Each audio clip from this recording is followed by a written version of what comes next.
vamos a hablar del pacto. Dios, nuestro Dios, el único y gran Dios verdadero, es un Dios de pactos, ¿ok? El Salmo 89:34 dice: no profanaré mi pacto, ni cambiaré lo que ha salido de mis labios. Escuche bien, Dios es un Dios de pacto y los pactos no cambian. Dios dice que no lo cambiaría, ni que lo que ha salido de su boca va a cambiar. Esto lo entendió muy, pero muy bien el rey David. Escuche bien, el rey David, quien era un hombre conforme al corazón de Dios, entendió lo que es un pacto. Y eso es lo que nosotros vamos a entender en esta mañana, lo que es un pacto. Dios no rompe el pacto. Escúchese bien, Dios no rompe pacto, ya lo dijo. No profanaré mi pacto, ni cambiaré lo que ha salido de mis labios o de mi boca, dijo Dios. Así que Dios no rompe el pacto. Hoy día nosotros vivimos o trabajamos por contrato. Por eso nosotros no entendemos o entendemos poco lo que es un pacto. Nosotros sabemos lo que es un contrato de trabajo, un contrato de arrendamiento. Todo usted lo que se maneja hoy día es contrato y no pacto. Así que el pacto no es un contrato.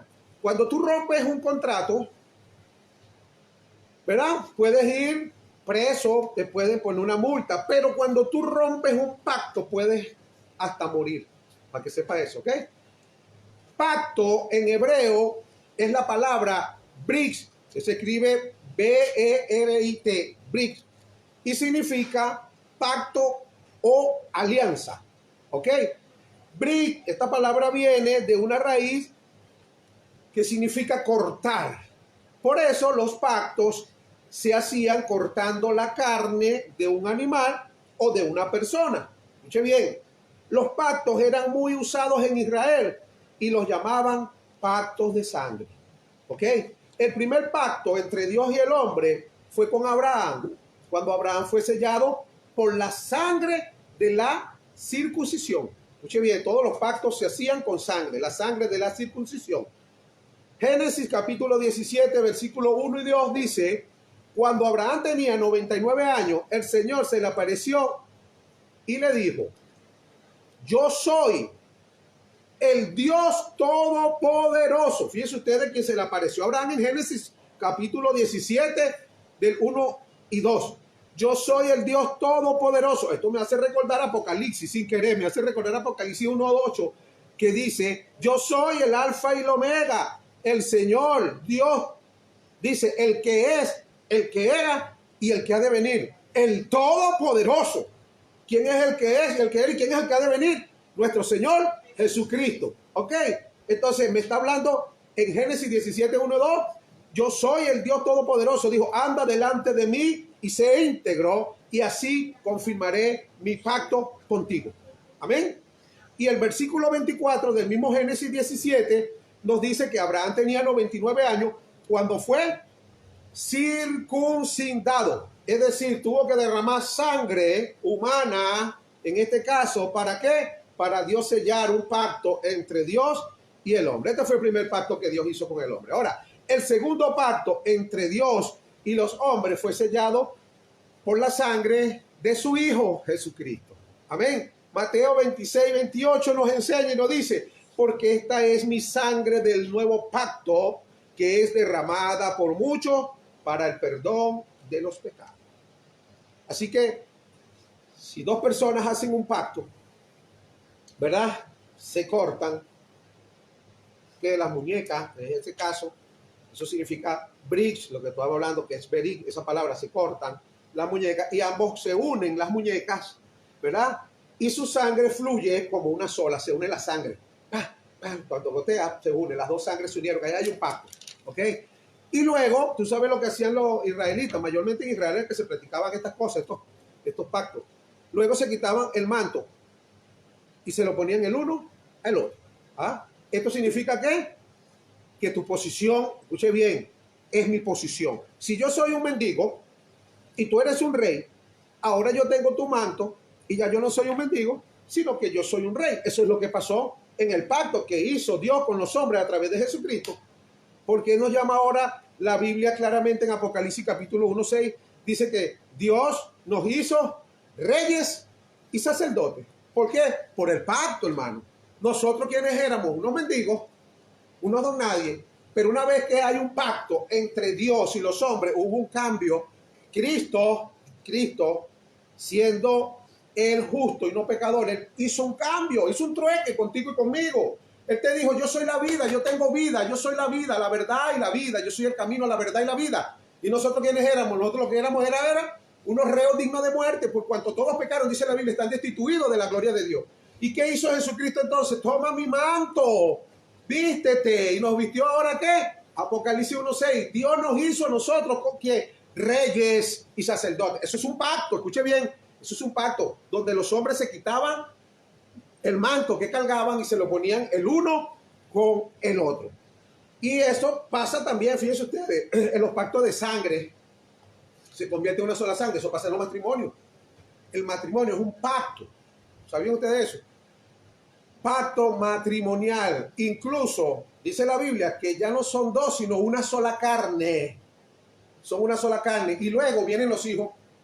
¿Y los hijos son qué? La sangre del papá y de la mamá que se unieron allí. Ese pacto es eterno. Tú te puedes divorciar, te puedes ir a la China, pero siempre recuerda que ese pacto es eterno. No puede ser abolido. ¿Cómo hace para abolerlo? Tú puedes firmar un papel y decir, ese no es hijo mío, lo desheredo. Y esa no es la esposa mía, ya me divorcié. Pero la sangre que anda en ese niño es la sangre tuya y la sangre de la mamá. Ambas sangres están allí y allí hay un pacto eterno. No lo vas a poder eliminar lo que quieres. Será tu imaginación, tu ilusión, tu emoción o tu ira, tu orgullo y el deseo de deshacerte del daño que te hizo la mujer y pagar también los hijos a veces. Pero olvídate que delante de Dios ese pacto está allí. ¿Cómo hacen que le sacará la sangre al hijo? Está la sangre tuya y la sangre de tu esposo y la sangre de tu esposa. Así que estamos claros más o menos por ahí. Esto es una idea, ¿ok? Así mismo pasaba con la espada. Ellos se daban, ¿ves? Tu espada se la pasabas a tu amigo y viceversa. Y tu amigo te pasaba la de él. Lo que significaba que tus enemigos son mis enemigos y mis enemigos son los tuyos. ¿Ah? Cosa que uno hacía en el mundo, uno no sabía, conocía un pan y se hacía amigo de él. ¿Qué pasó? O sea, que usted es amigo mío, sus enemigos son mis enemigos. Yo, es una cosa que, pero resulta que todas esas cosas son espirituales y salen hasta de la Biblia, pero uno las habla por hablar, uno no sabe ni lo que dice. ¿Cuántos pactos no hizo uno con hombres malos en el mundo, bandidos, que se conseguía uno, eran amigos de otro lugar y uno, ¿qué pasó? Te quería conocer, yo también a ti. Y después que se conocían, uno le decía, ¿sabes qué? Tus amigos son mis amigos y tus enemigos son mis enemigos. O sea, unas cosas locas, pero no sabíamos lo que decíamos. Ahora es que uno va aprendiendo, ay Dios mío, serán pactos, hermano. Alianza, la palabra pactos significa alianza. Eso eran alianzas que se hacían, incluso en el mundo se hacen muchas de esas alianzas. Entonces, eso le pasó al rey David y le pasó a Jonatán. De 1 Samuel 18:1 dice la Biblia que aconteció que cuando David terminó de hablar con Saúl, que era el rey de Israel en ese entonces, el alma de Jonatán, que era el príncipe, era el hijo mayor del rey Saúl, dice, quedó ligada a la de David y Jonatán lo amó como a sí mismo. ¿Ves? En ese momento, David acababa de matar a Goliat y fue llevado por Abner, un general del rey Saúl, ¿verdad? Y el rey Saúl tuvo 5 hijos. Entonces David fue llevado a la presencia del rey con la cabeza de Goliat, porque había ganado el premio que el rey le había prometido al que derrocara a ese gigante, que le daría incluso la mano de su hija, quien era Mical. Él tuvo 5 hijos, 3 varones y 2 hembras. Una de ellas era Mical, ¿verdad? Y el mayor de los varones es Jonatán, que era el heredero al trono de Israel, por ley, ¿ok? En 1 Samuel 18:2 dice que aquel día Saúl retuvo a David y no lo dejó volver a la casa de su padre. O sea, te quedas aquí en el palacio viviendo conmigo de aquí en adelante. Vio que el tipo tenía potencial. ¿Ves? Venció al gigante que nadie vencía, que todo el mundo tenía 40 semanas, como que era, o 40 días, desafiando a los guerreros, a los ejércitos, soldados, y nadie se le debía pelear a ese hombre. Pero ahí vimos en la clase pasada donde estudiamos que David mismo le dijo, tú vienes contra mí con espada, ¿Qué es espada? Un arma física, ¿verdad? Visible, que se ve. O una lanza, ¿sí? ¿Qué es una lanza? Un arma física, visible, que se ve. Y jabalina, ¿qué es una jabalina? Un arma física, visible, que se ve. Pero ¿qué le dijo David? Pero yo vengo contra ti en el nombre, un arma invisible, porque lo que no se ve es eterno y lo que se ve es perecedero. Tú vienes contra mí con espada, lanza y jabalina, pero yo vengo contra ti en el nombre. Fíjate tú ese nombre tan maravilloso. El nombre que es sobre todo nombre, que en este tiempo invocamos ese nombre. Dice claramente Marcos 16:17, y en mi nombre echarán fuera demonios. ¿Ah? Hechos capítulo 4, versículo 12 dice, porque no hay otro nombre debajo del cielo dado a los hombres en el que podemos ser salvos. Un nombre, y es un nombre que no se ve, es un nombre invisible, por eso es eterno. Dios es invisible, pero Dios es eterno, porque lo que se ve es perecedero, mas lo que no se ve es eterno. Por eso Dios no se ve y Él es eterno. Nosotros nos vemos, pero nosotros algún día nuestros cuerpos van a perecer. Así que lo que no se ve es eterno. Y David utilizó que armas invisibles contra el gigante. Y el gigante que estaba utilizando armas visibles contra David. David le dijo, tú vienes contra mí con espada, lanza y jabalina, pero yo vengo contra ti en el nombre de Jehová de los ejércitos. Amén. ¿Y qué pasó? Pues ya usted sabe el desenlace final de esta batalla. ¿Ganó quién? David, porque Dios le dio la victoria. ¿Ve? Entonces, Jonatán dice en 1 Samuel 18:3, dice que Jonatán hizo un pacto con David porque lo amaba como a sí mismo, un pacto. Y Jonatán, el verso 4 dice, se quitó la túnica que llevaba y se la dio a David, junto con otras prendas suyas, inclusive su espada, su arco y su cinturón. ¿Qué te parece? Eso es un pacto, estamos viendo. Eso es un pacto que hizo, y eso lo sabe bien David, que Dios hace pacto con los hombres, y los pactos de Dios son eternos y no perecen, son eternos, ni cambian. Qué tremendo, ¿no? Y David aprendió estas cosas. Dice claramente que él hizo un pacto con Jonatán, y entonces Jonatán le entregó las prendas suyas. En otras palabras, mi puesto, le dijo Jonatán, de príncipe te lo doy, David. Y David también tendría que darle su vestimenta de pastor. ¿Ok? Entonces eso es un intercambio, pero ahí quedó sellado un pacto. Ahora, ¿qué significa que Jonatán le dio la espada? ¿Ah? Que tus batallas, David, son mis batallas. Y que tus enemigos, esa es la palabra, tus enemigos, David, le dijo Jonatán al entregarle la espada, tus enemigos son mis enemigos, chicos. Ah, pero por desgracia, después de ese pacto, Saúl, el papá de Jonatán, se hizo a sí mismo enemigo de David. Ay, ¿qué quiere decir eso? Allá hay un pacto. O sea, mi papá ahora se enguerrilló contigo, David. Y mi papá es tu enemigo, te quiere matar. Dice la Biblia que lo intentó matar 17 veces. Ah, dice, pero ya hicimos un pacto. O sea, ¿qué quiere decir? Bueno, que tu papá es tu enemigo. Porque tu papá es mi enemigo y tú y yo tenemos un pacto, y un pacto ya no lo podemos. Para que aprendan esto. ¿Ok? Ahora, el pacto ya estaba hecho. Y Gálatas capítulo 3, versículo 15 nos dice, hermano, hablo en términos humanos, dice el apóstol Pablo, un pacto, aunque sea humano, una vez ratificado, nadie lo invalida ni le añade condiciones. El pacto está hecho, el pacto está listo y el pacto así es. Así que veamos bien a veces lo que hacemos. Por eso dice la Biblia que no impongamos manos a la ligera. Algunos pastores que les gusta estar nombrando gente como pastores. Tú eres pastor, tú eres profeta, o cosas raras. Y entonces después, pero ya lo hiciste, mi hermano querido. Y ese hombre carga en la cabeza que él es pastor y anda haciendo y cometiendo locuras en el nombre de nuestro Señor. Y el responsable eres tú, porque eso no lo hizo Dios, sino tú. Por eso tú tienes que tener mucho cuidado. Acuérdate tú que los ministerios los da Dios. Tal vez tú puedes ir a un instituto bíblico a estudiar, a capacitarte, pero el llamado te lo da Dios. El ministerio no te lo da el instituto bíblico. Te puede dar la preparación, ayudarte, ¿ok? A lo que ya Dios, al llamado que ya Dios te hizo, espiritualmente hablando, ¿ok? Entonces, estamos claros ahí, ¿verdad? Lo que pasó es que el rey Saúl estaba celoso de David, celoso. ¿Por qué? Porque justo después que David venció a Goliat, las mujeres de Israel inventaron una canción, y las mujeres para pegar canciones tan mandarse. Las mujeres de Israel inventaron una canción que se convirtió en el éxito musical número 1 de Israel en aquel entonces. ¿Sí? Así como las mujeres hoy día inventaron canciones, las mujeres están pegando secularmente Shakira, Karol G, tú te puedes ver, las mujeres que pegan canciones y bromas.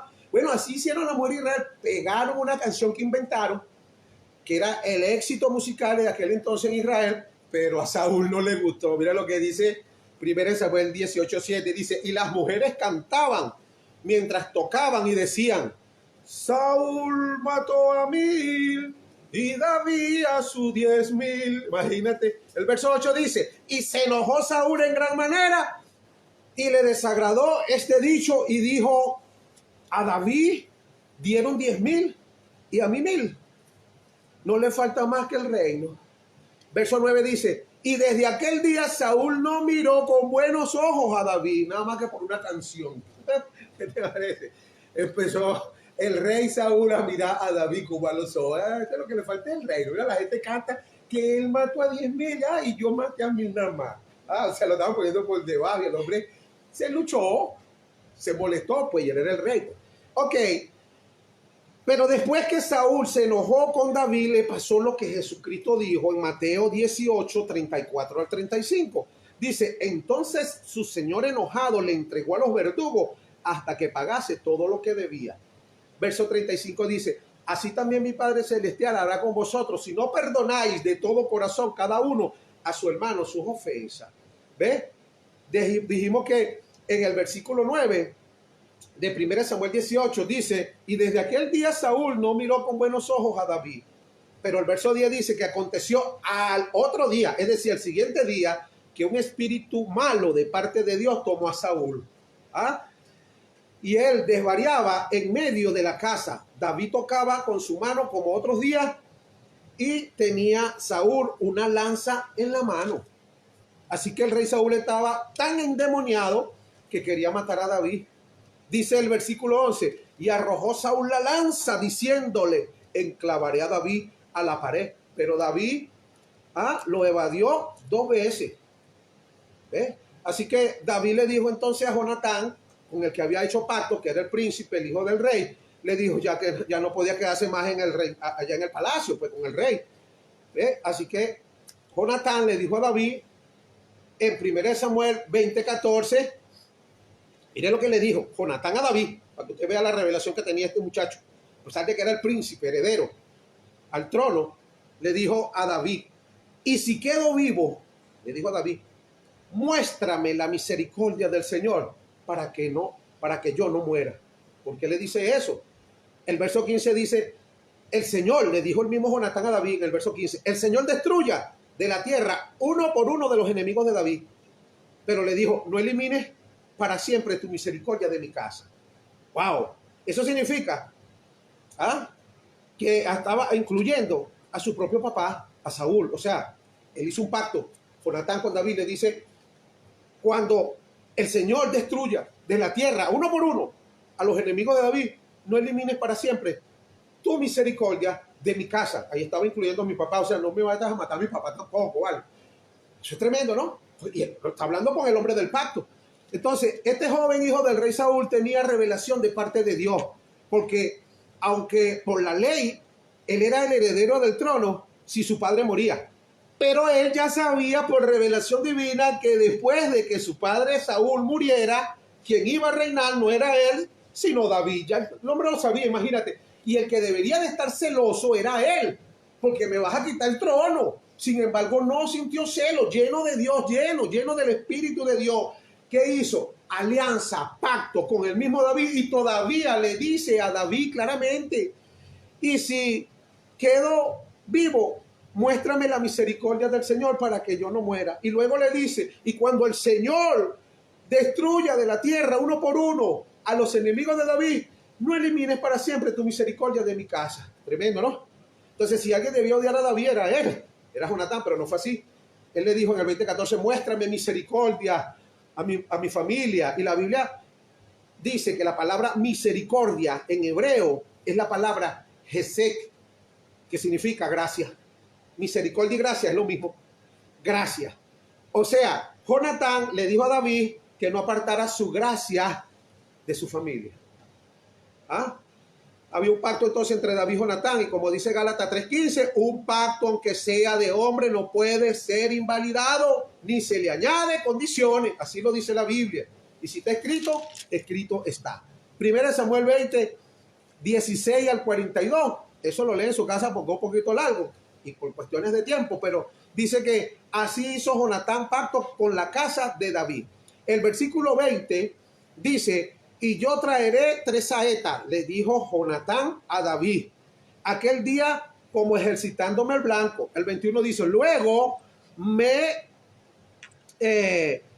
enviaré a mi criado diciendo, ve a buscar la saeta, y si yo dijera al criado, he allí la saeta más cerca de ti, tómala, tú vendrás porque paz tiene y nada hay, vive Jehová. ¿Qué le estaba diciendo Jonatán a David? Mira, David, mi papá está molesto, pero escóndete por allá allí en el bosque, y yo voy a hacer como que si voy a practicar tiro al blanco. Pero escucha bien, cuando tú escuches que yo le diga a mi criado, mira, las saetas están ahí mismo, ven, ya tú sabes que te estoy diciendo que no hay problema, ves, que mi papá está contento, que no tienes peligro, te puedes venir. Pero si yo le digo a mi criado, mira, ya lancé la saeta, está más allá, ve lejos, ve mucho más allá, es lo que te estoy diciendo, es que corras, que te vayas, porque mi papá te va a matar y no quiere. Eso era lo que estaba, lo estoy resumiendo para que usted lo lea en su casa. A ver, eso era. Y así aconteció, dice claramente la Biblia, que Saúl, el verso 30 dice que se encendió en la ira de Saúl contra Jonatán y le dijo, hijo de la ramera. Ah, imagínate tú lo que está diciendo en criollo venezolano, bueno, usted sabrá, pero le dijo hijo de la perversa, y rebelde. ¿Acaso no sé que tú has elegido el hijo de Isaí para confusión tuya y para confusión de la vergüenza de tu madre? Verso 33 dice, entonces Saúl arrojó la lanza para herirlo. ¿Ves? Fue donde entendió Jonatán que su padre estaba resuelto a matar a David. Versos 35 y 36 dice que al otro día de la mañana salió Jonatán al campo al tiempo señalado con David y un muchacho pequeño con él. Y le dijo al muchacho, corre, busca la saeta, que yo tiraré. Cuando el muchacho iba corriendo, él tiraba la saeta, ¿verdad? De modo que pasara más allá de él. Verso 37 dice, y cuando el muchacho, donde estaba la saeta, llegaba, Jonatán había tirado, dice que Jonatán dio voces tras él, muchacho, diciendo, no es esta la saeta más allá de ti, está más allá, dale más allá. Y volvió a gritar Jonatán tras el muchacho, corre, date prisa, no te pares. Y todo eso era una señal para David, para que David dejara, tú sabes, se fuera, porque sabía que Jonatán. Yo me imagino que cuando Jonatán estaba lanzando, eso no lo imagino yo, eso no lo dice la Biblia, pero una imaginación un poquito, que cuando lanzaba la saeta, yo me imagino a Jonatán llorando, porque él amaba a David como así mismo, chicos, y habían hecho un pacto, estaban ligados. Resulta que cuando lanzaba la saeta, me imagino diciendo, corre, vete. Y esa fue la última vez, porque luego David no salió, porque el papá Saúl estaba por ahí, que no salió del momento, dice la Biblia, no salió del bosque. Pero luego Jonatán se centró del bosque y se consiguió con David, se abrazaron, dicen que lloraron amargamente. Hasta ese día lo vio a Dios David. Ya usted sabe la historia, que David se metió en la cueva de Adulán, la palabra Adulán. Ya tú sabes que esa cueva estaban los menesterosos, los desamparados, los afligidos de espíritu, los endeudados, la cueva de Adulán. Aquí había una iglesia que se llamaba así, la cueva de Adulán. Yo decía, pero nunca vas a cambiar. O sea, yo estoy claro que uno viene endeudado, triste, menesteroso, pero oye, Dios nos cambia. Todo el que está ahí está así. Yo creo que el pastor como que le cambió el nombre. Pero bueno, ok, entonces ya usted sabe y conoce la historia de David y del pacto que hizo con Jonatán. Entonces David entendió claramente lo que es un pacto, hermano. Y así nosotros, si logramos entender como David, entonces entenderemos el pacto que tenemos con Dios. ¿Ves? Lo que pasa es que la gente no entiende el pacto que tiene con Dios. Pero si lo logramos entender, vamos a ver un poquito más. usted va a vivir y su vida va a cambiar. Su paz y su tranquilidad va a ser enorme, va a ser grande, porque es palabra revelada, no palabra de religión. La religión es mala, la religión es del diablo. Mientras que la relación, cuando tú tienes relación con el Espíritu Santo, Él te muestra y te revela sus verdades.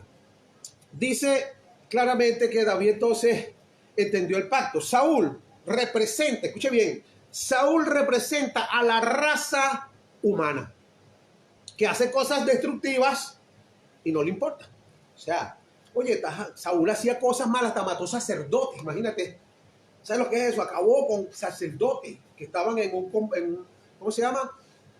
En un seminarista, pues, que estaban en un lugar estudiando, fue para allá, mató al sacerdote y mataba, o sea, el hombre, Saúl representa a la raza humana que hace cosas destructivas, que no le importa nada. Pero de la familia de Saúl había un joven humano llamado Jonatán. Jonatán es Jonathan en hebreo, ¿ok? Y este nombre significa, Jonathan significa un regalo de Dios. Eso es lo que significa Jonathan, un regalo de Dios.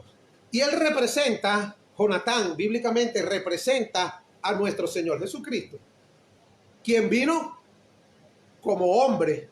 Según Romanos 8:3 dice que Jesucristo vino como hombre, es decir, vino en semejanza de carne de pecado. Escuche bien, Jesucristo vino como hombre a la tierra, como hombre, ¿ok?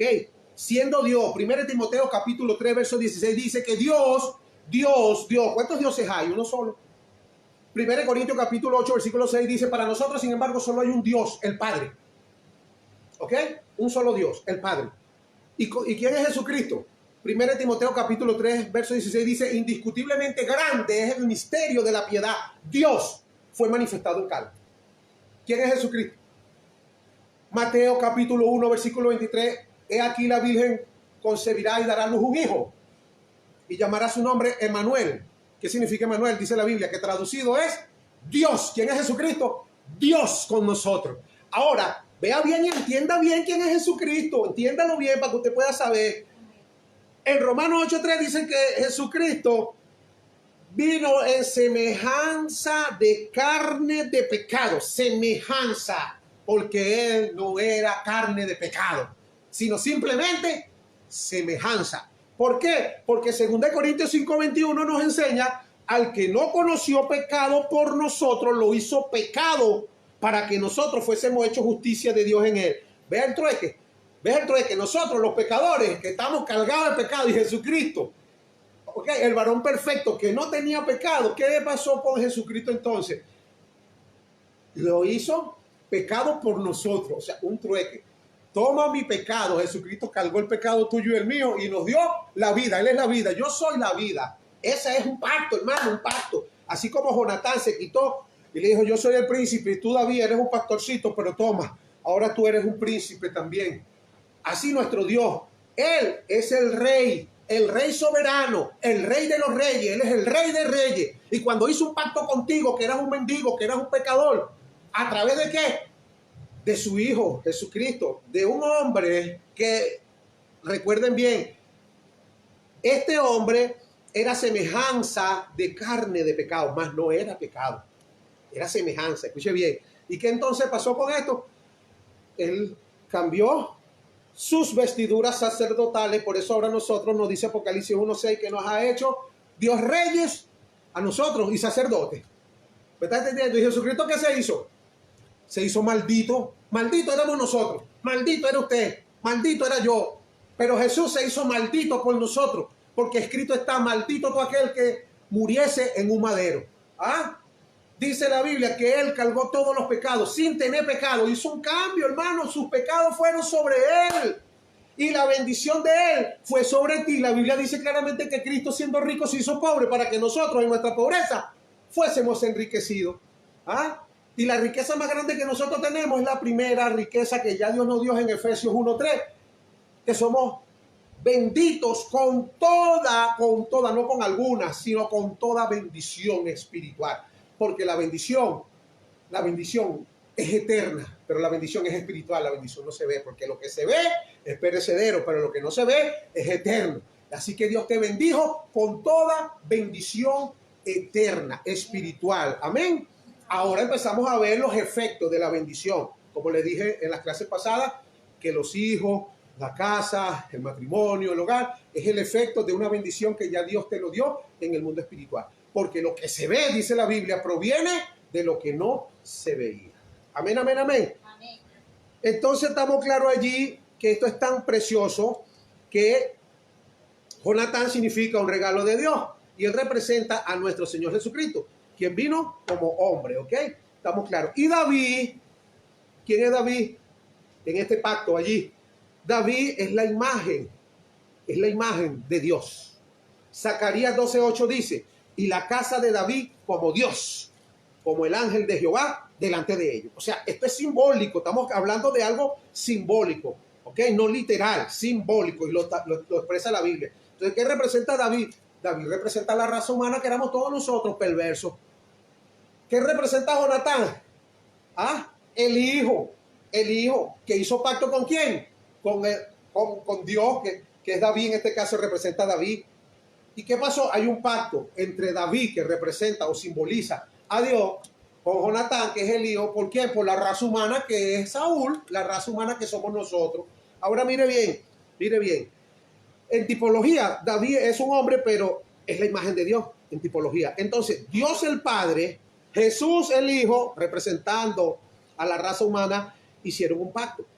Y nuestro nuevo pacto, entienda esto lo que es un pacto, yo creo que usted entiende un pacto. Nuestro nuevo pacto no es el pacto de la ley que Dios Padre hizo con Moisés en el monte Sinaí, ¿ves? En nombre de Israel, el cual nadie pudo cumplir de paso, porque nadie pudo cumplir la ley. Solamente uno, dice la Biblia, solamente uno, Jesús, Mateo 5:17. ¿Ok? Solamente uno, Jesús, más nadie pudo cumplir. Porque el antiguo pacto de la ley, si pecaba, la paga del pecado, ¿qué decía? Es la muerte. Eso era la ley antigua. Escuche, esa ley la aplican algunos religiosos en este tiempo a la gente. Pero yo conozco un varón que me dijo, varón, ¿sabes qué? Van 6 personas que se han metido conmigo. Y el hombre de paso no era como quien dice, una borocustica de oro. Pero él me lo contó así con ese orgullo. Van 6 personas que se han metido conmigo y las 6 personas han muerto. Porque Dios los mata. ¡Ay! De aquellos que se meten con un ungido de Jehová. Hermano, agarran unas cosas, unos textos, los sacan de contexto y lo convierten en un pretexto. Primero que nada, recordemos los pactos. El antiguo pacto fue hecho con Moisés en el monte Sinaí. ¿Ok? Moisés y para los hombres de Israel. ¿Ok? La cual nadie pudo cumplir, porque en el antiguo pacto de la ley, si pecabas, Dios te castigaba y te mataba. Pero en el nuevo pacto, que es el pacto de la gracia, que es un nuevo pacto con mejores promesas, Dios dice en Hebreos capítulo 8, versículos 12 y 13. Escuche bien, esto cuando lo leí, lo comprendí de que es la cláusula principal del nuevo pacto de Dios con nosotros. Esta cláusula la tengo ahí agarradita, chácata. Yo quiero que usted la agarre también y se la trague, la atesore en su corazón. Cómasela. Guárdela, porque no solo de pan vivirá el hombre, sino de toda palabra que sale de la boca de Dios. Y de la boca de Dios salió esta palabra, agárrala. El nuevo pacto. Yo no vivo en el antiguo pacto. El alma que pecare, esa morirá, varón. Varón, tenga cuidado, varón, porque muchos están en el infierno y te agarran con esa. Juicio de Dios viene para Venezuela por el pecado, varón, tanta brujería. Ay, mire, Dios me mostró, dicen algunos que son que hasta profetas, las cosas locas que inventan. Y las redes sociales están llenas de eso. Juicio de Dios, varón, viene para Venezuela, varón bicho. Hermano, yo estoy orando, hay que ayunar. Vamos a levantar clamor todas las iglesias. Vamos, déjate de esa locura. Lee la cláusula principal del nuevo pacto que Dios hizo con nosotros y te darás cuenta que todo lo que te dicen es falso. Porque eso es religión, eso es religiosidad. Eso viene ¿de dónde? Del antiguo pacto, de la ley, no de la gracia. En el nuevo pacto hay mejores promesas, lo dice la Biblia. ¿Ok? Dice claramente en Hebreos 8, 12 y 13. El Señor dice, seré misericordiosos con sus injusticias. Ay, papá, qué bello. Y nunca más me acordaré de sus pecados ni de sus iniquidades. Esa es una cláusula, hermano, que está en hebreo. Agarra la tesora, la hace tuya. Y el verso 13 dice, al decir nuevo pacto, ha dado por viejo el primero, y lo que se da por viejo y se envejece está próximo a desaparecer. El viejo pacto desapareció. Nosotros vivimos bajo el nuevo pacto de la gracia. Por eso usted no ha sido muerto, no ha sido consumido, porque usted y yo somos pecadores. Y si decimos que no tenemos pecado, llamamos a Dios mentiroso y la verdad no está en nosotros. ¿Cierto o falso? ¿Y por qué no te has muerto con cuántas cosas tú no has hecho? Yo conozco mucha gente que hace lo malo y yo me quedo así viendo. Digo, bueno, me hago el loco. Trataré de pedirle a Dios que me ayude, porque yo también sé que yo con mi propia fuerza no puedo dejar de hacer lo malo. Lo dice Jeremías capítulo 13, versículo 23.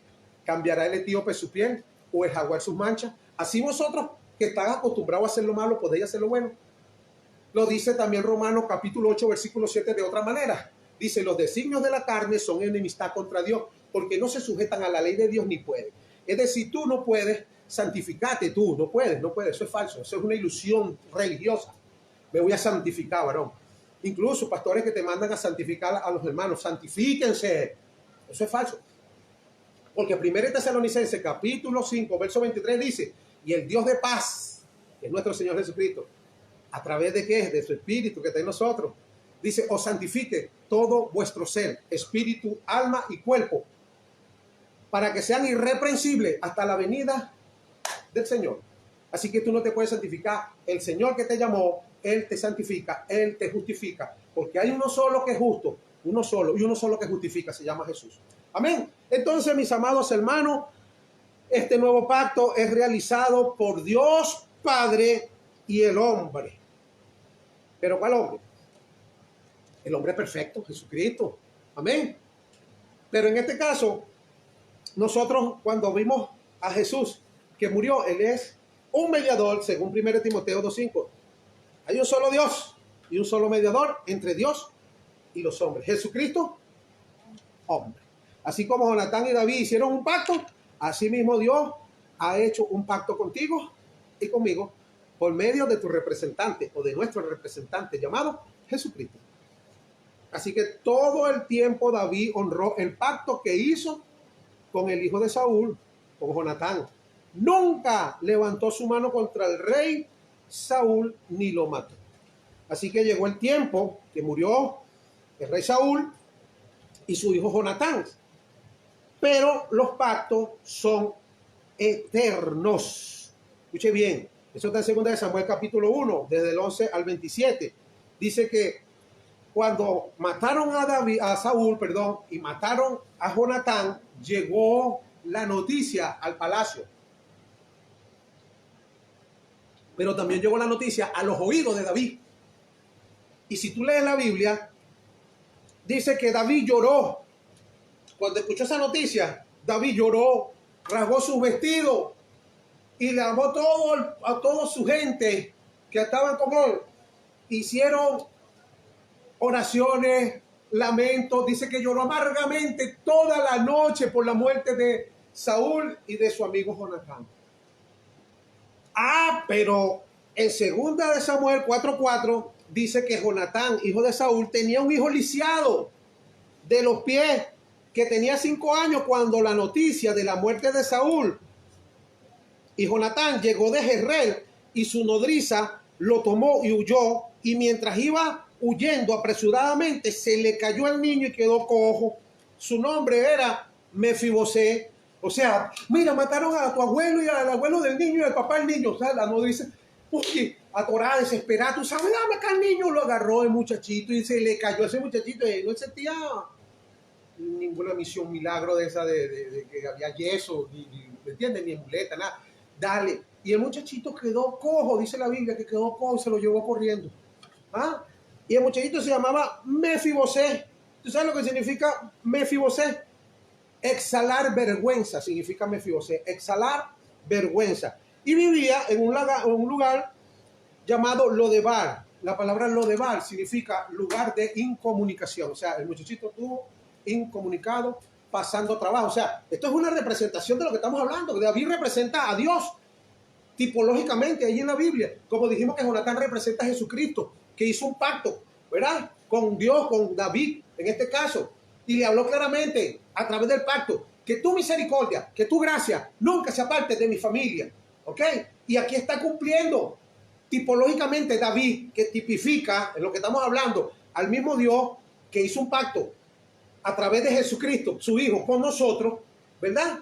¿Y cuál es ese pacto? Mira lo que dice claramente, que era un lugar de incomunicación, pero muchos tal vez, escucha bien, muchos tal vez culparon a David por la cojera de Mefibosé.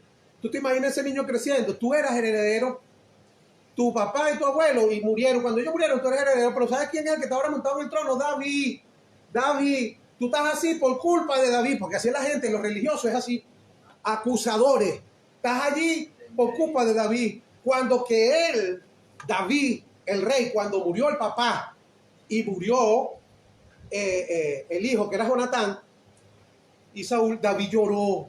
David no se alegró ni tenía ninguna participación ni culpa en la muerte de ellos, no. Pero seguramente los religiosos atacaron al pobre muchacho como lo atacan hoy día los religiosos.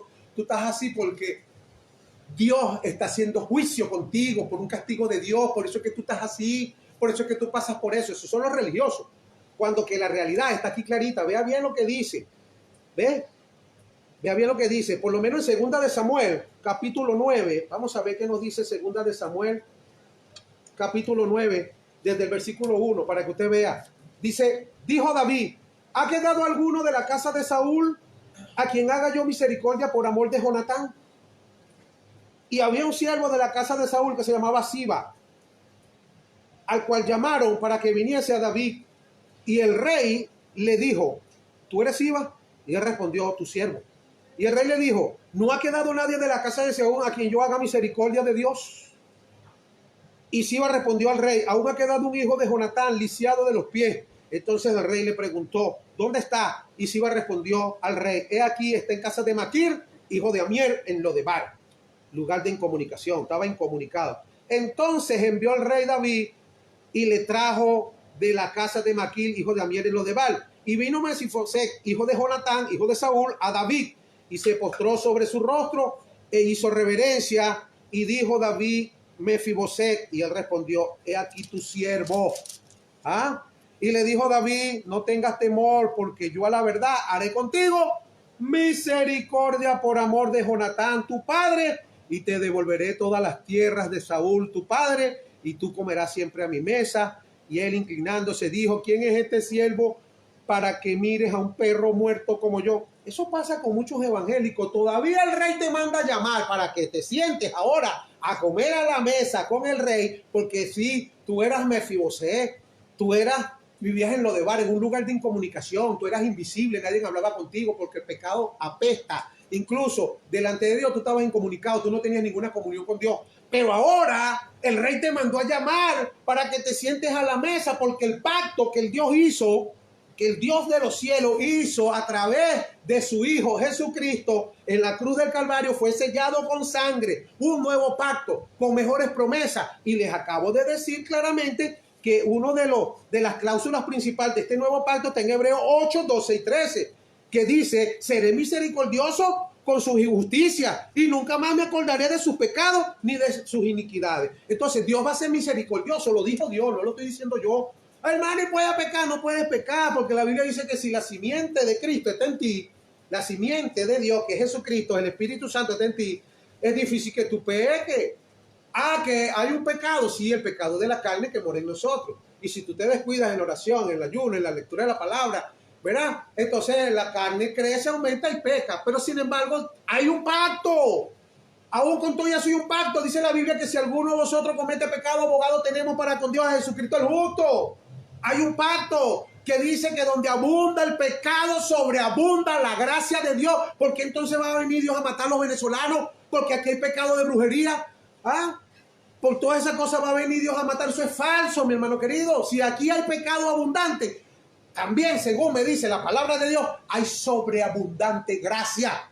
Y la cláusula principal de Dios para con nosotros en este pacto, Hebreos 8, 2 y 13, seré misericordioso con sus injusticias y nunca más me acordaré de sus pecados ni de sus iniquidades. ¿Ok? Así que el nuevo pacto, hermanos queridos, nos da una bendición tan grande de estar en paz, de vivir en paz, de seguir diciéndole al Dios que comenzó la buena obra en nosotros, que nos ayude y que la perfeccione. Señor, guíame a toda verdad según tu santa y divina voluntad, la cual para mí es imposible, porque yo soy hombre humano, carnal, y he sido vendido al pecado. Tú me redimiste, me compraste, o sea, me recompraste. La palabra redimir es comprar nuevamente. Te compró porque éramos esclavos de pecado. Ahora somos esclavos de la justicia divina en Cristo Jesús. Mis hermanos, les bendigo desde Puerto Cabello, Estado Carabobo, desde la Iglesia Oasis de Bendición. Su hermano y amigo, el pastor Miguel López. Bendiciones.